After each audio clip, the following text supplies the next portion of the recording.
Today's read aloud is called The Three Little Pigs. Once upon a time, three little piglets lived in a small, cozy home with their mother. Their names were Porter, Perry, and Parker. Porter was a relaxed sort of pig. He liked to play, eat, and sleep. Perry was a creative type of pig. He had lots of ideas, but he didn't always finish what he started.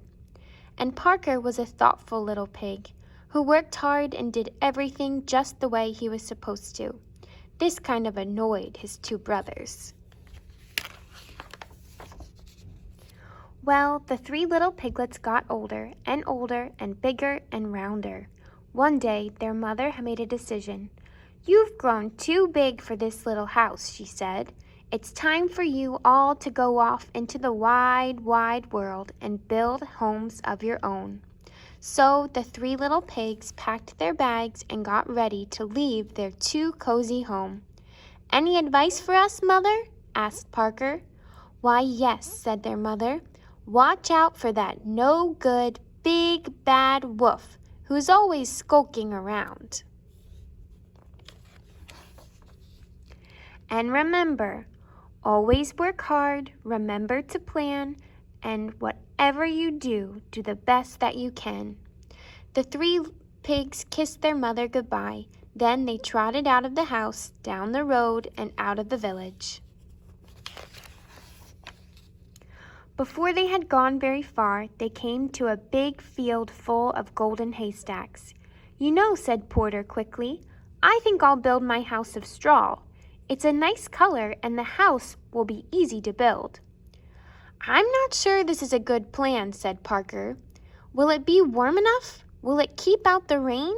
What will happen when the wind is strong?" Porter rolled his eyes. "It will be a great house," he said, "and I'll still have time to play when I'm done." "Then good luck to you," said Perry and Parker, and they continued down the road. Soon Parker and Perry came to a shady grove of trees. "You know," said Perry, "I think I'll build my house of logs. Logs are strong and I can paint them different colors." "That sounds like a good plan," said Parker. "If you finish what you start." "I will," said Perry, and he waved as Parker continued down the road. Perry stood and looked up at the trees. He said, "cutting down those trees would take a long time. I'll just build my house from the sticks on the ground instead." And that's exactly what he did. Further down the road, Parker was busily planning his house. He bought bricks and stone and mortar for the walls. He bought strong oak planks for the doors. He worked on the house for days and days, but when he was done, he felt happy. "Mother would be proud," he said. "I worked hard and I made my house the best I could." Now, what none of the pigs realized was that someone very bad knew that they had left their mother's house. And who do you think that someone was? Yes, it was the no-good, big, bad wolf.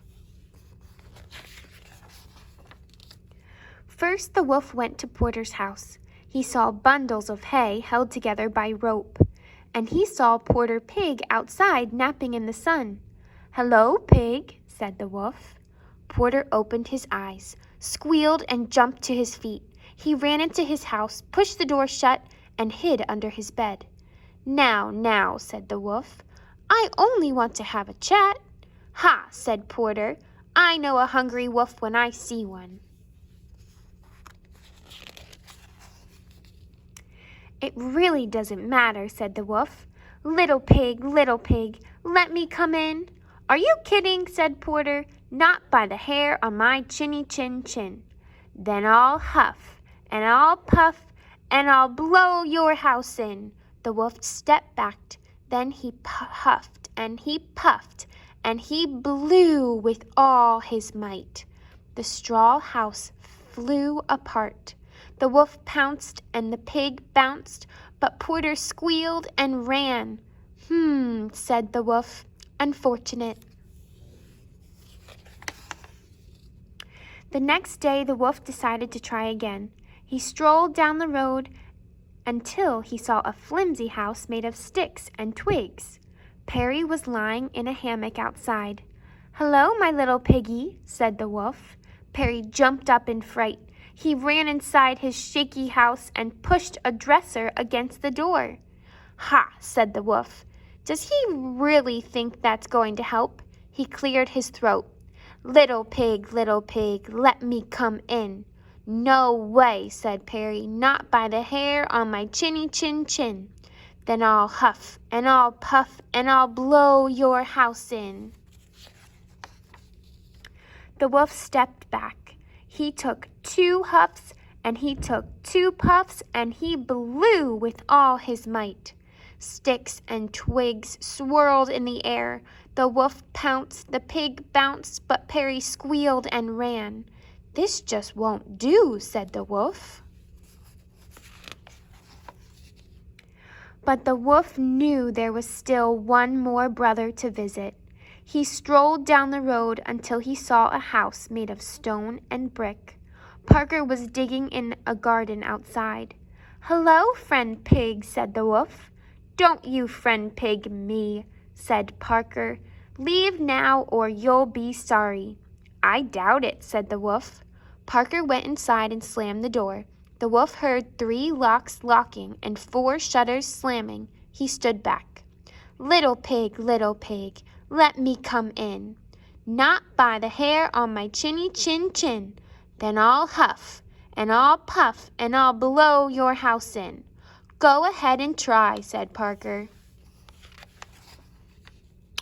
The wolf huffed 3 times. He puffed 3 times, and then he blew with all his might. Nothing happened.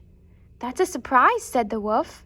Now he huffed 4 times, and he puffed 4 times, and then he blew again with all his might. Still nothing. The wolf tried again and again and again. "This is not going at all the way I expected," he said. Finally, the wolf fell flat on his back, puffing and wheezing. He heard the shutter creak open. "I knew my house would stand up to that no-good wolf," said Parker. "I'm just glad he didn't think about coming down the chimney." The shutter slammed shut. "The chimney," whispered the wolf, springing to his feet. "Of course." He sneaked on the side of the house and saw a pile of boxes stacked against the wall. "This makes it even easier," he chuckled. He climbed up the boxes, he crept across the roof, then he jumped into the opening and slid down the chimney. But down below, water bubbled in a big black kettle that was hanging in the fireplace. Parker threw more wood onto the roaring fire. "Here I come, little pig," said the wolf. "You weren't so clever after all." "Oh no," said Parker. The wolf landed in the kettle with a loud kerplunk. Water steamed and boiled around him. The wolf howled in pain and shot right back up the chimney. The water had boiled off half of his fur. "Oh no," cried the wolf. He was so embarrassed that he left the country never to be seen again. Porter and Perry moved in with their brother, and they lived happily ever after.